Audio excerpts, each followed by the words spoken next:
Sioux Falls police responded to 2 kidnappings Wednesday afternoon. The crimes were not connected, but both investigations ended with arrests.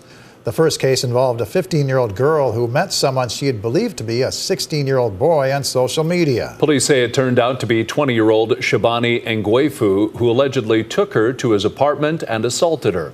He now faces numerous charges.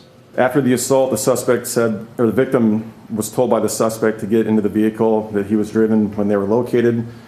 They went to a gas station nearby, and when the suspect exited the vehicle, that's when the victim reached out to her mom and gave her the information that she was being kidnapped.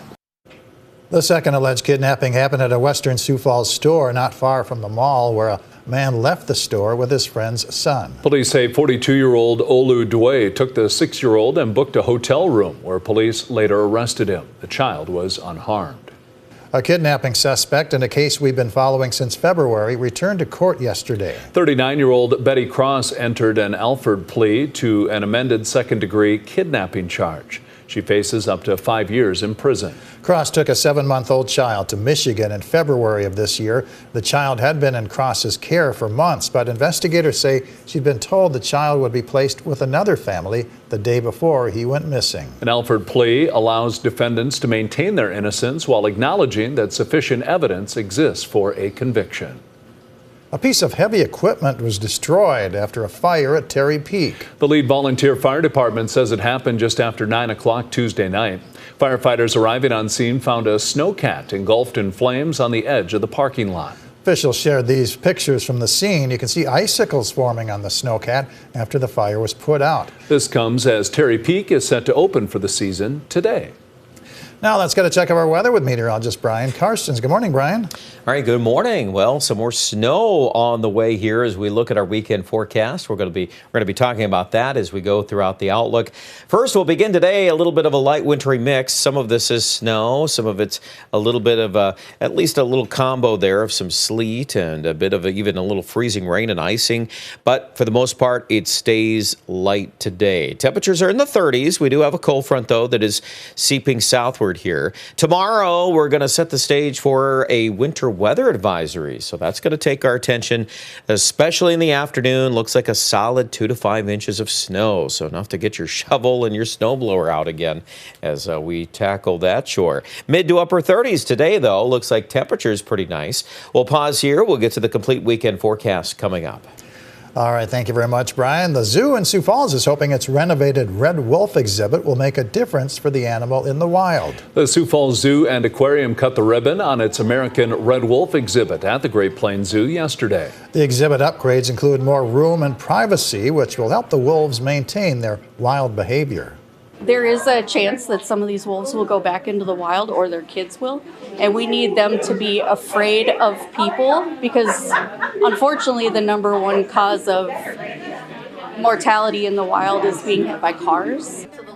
The wolves would not be released in South Dakota. It's estimated there are roughly 24 red wolves left in the wild, according to the U.S. Fish and Wildlife Service. Sioux Falls Animal Control is set to start scaring geese away from certain areas of the city. As Canada geese migrate into Sioux Falls, they create safety hazards near the airport. Starting on December 10th, Animal Control and Game Fish and Parks will use sound cannons to scare geese away from ponds east of the fairgrounds, as well as Elmwood Golf Course and at the hazardous household waste facility. The goal is to reduce the number of geese flying in and out of those areas. The cannons create a sonic blast with no projectiles. The cannons will only go off during the day. Great Bear Ski Valley isn't open for the season quite yet, but it sure looks like they're getting close. For the past 8 days, the snow guns have been fired up and making snow for skiers and snowboarders. The people running these machines are known as snow makers. I've always loved the winter time, and I always love the coldness and being around that. And one big part of it is I always love snowboarding and skiing. From the look of things at Great Bear, the ski valley should be opening soon. We'll let you know when we get the official word. That's a look at some of our top stories. Now let's get another check your weather with meteorologist Brian Karstens. Brian? All right, and everybody that loves snow is going to love the forecast this weekend, too. We've got a little more coming our direction. Here it is, our Alberta Clipper. It's going to move to the southeast. It'll bring some accumulations with it. It looks like right now we'll target the southeast a little bit more, but there's some snow too coming in, of course, from all the way from Montana and Alberta. So we'll account for that too in the Aberdeen and Pierre forecast for tomorrow. Northwest winds will get gusty in Rapid City too, right behind the low in the afternoon. But this is just a general track, and again, you can see the enhancement on Futurecast. Maybe a little bit more in southwest Minnesota and northwest Iowa during the course of the afternoon and evening. As of right now, as of this morning, we have advisories for snow starting at 6 a.m. A lot of this tomorrow will be heaviest in the afternoon, and I believe that winds on average will be about 15 to 30. So it's kind of that middle ground. It's not zero. It's definitely a factor, but it doesn't quite rise to the level of widespread blowing and drifting snow. But there'll be some of it. I know for sure in the country where the fields are a little more exposed. Doesn't take a lot, 20 to 30 will be enough to move a little snow around. Now today's precipitation is pretty minor. We've got a couple of numbers there that get us up to an inch of snow. Some of that's already occurred early this morning, but mainly getting into the afternoon and early evening tomorrow. That's where we land on that 2 to 5 in Sioux Falls. And I'd pick on maybe Brookings or Pipestone and Worthington. There's going to be a stretch in there that's a little more, so kind of tugging toward the upper part of that range of snowfalls, looking more and more likely that a few of you are probably going to get about 6 inches of snow as long as those trends continue to hold. Otherwise, south of Yankton, it really does drop off quite a bit, so that also is an emerging trend. How about the wind? Let's take a second look at that, because I know that's one factor a lot of you would like to know more about. And as this clipper is moving through, it's going to be an east wind in Sioux Falls while it's snowing. Then when the snow is done, it's going to switch around to the north and eventually northwest. But the peak wind numbers, again, 15, 20, 25, are basically covering most of southeast Ketherland. It could go a little bit more than 30, but I don't see anything like 40 or anything like that strong. So that's some good news.